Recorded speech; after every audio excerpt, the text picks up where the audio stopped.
All right, today I want to make a complete guide on how to, I guess, diagnose an AC compressor clutch not engaging. So essentially, there's only a few things with your BMW Z3 at least, or your e36. And I'm gonna cover those real quick.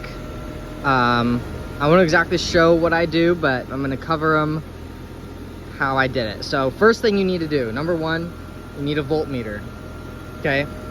You'll take a voltmeter and you'll come down to the compressor, unplug the plug, and then check if you're getting power to that wire with the voltmeter, okay? So you'll take one lead to your single wire plug and you'll plug it into there, and then you'll ground it out on the engine, and then while the car is running,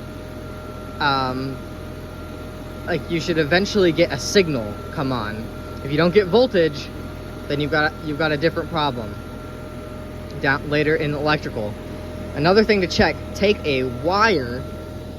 We took just normal wire, okay, housing wire, and it's probably safer to do a sheathed wire, but I just took the copper, went to the battery in the trunk, and then had someone hold one end of the wire on the positive terminal.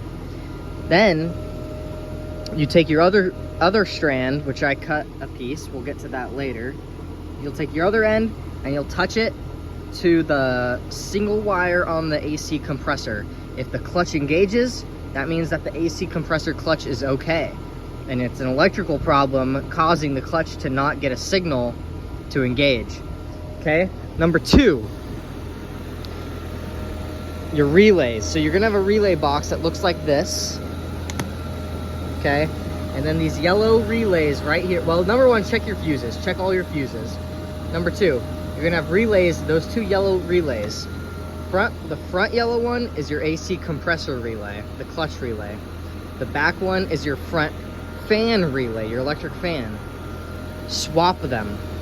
If you swap them and the clutch engages, that means that one relay that you swapped is bad, and you just need to get a new relay.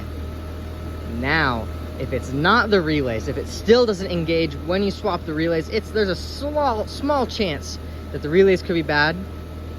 But another thing that you could do is you could take a wire and jumper from the pin on the relay. You'll have to read the relay, but I think it's pin 85 to 86B or 86. You'll jumper those two and you should hear the clutch engage, okay? And then you can do the same thing with your electric fan if you want to test the electric fan. Now, your last thing that you can check, that's the easiest thing, and until you got to start ripping apart the dash and checking wires if they're cut up or something, is this plug right here. The plug that goes in right here, this is what was bad with my car. That's why I've got this copper wire inserted into the pins. I'm jumpering the pins for the plug, okay? So you'll take the plug out, jumper the pins, you'll hear the fan come on when you jumper these pins, okay? And I didn't hear the clutch engage, but the clutch is engaged now that this is jumpered. It would not work without the clutch engaged.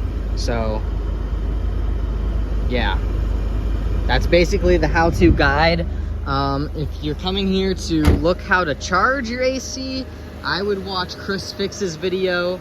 It's pretty in-depth. It covers everything you need to know.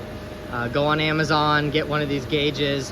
You need to get a vacuum compressor and vacuum out the system, and check if it holds vacuum. If it doesn't hold vacuum, you've got a leak somewhere, and you might as well just not waste the money on the Freon to put in when you've got a leak, because it's just it's gonna run out. So that's your how-to guide on how to diagnose and fix a BMW Z3 air conditioning system, like air conditioning clutch.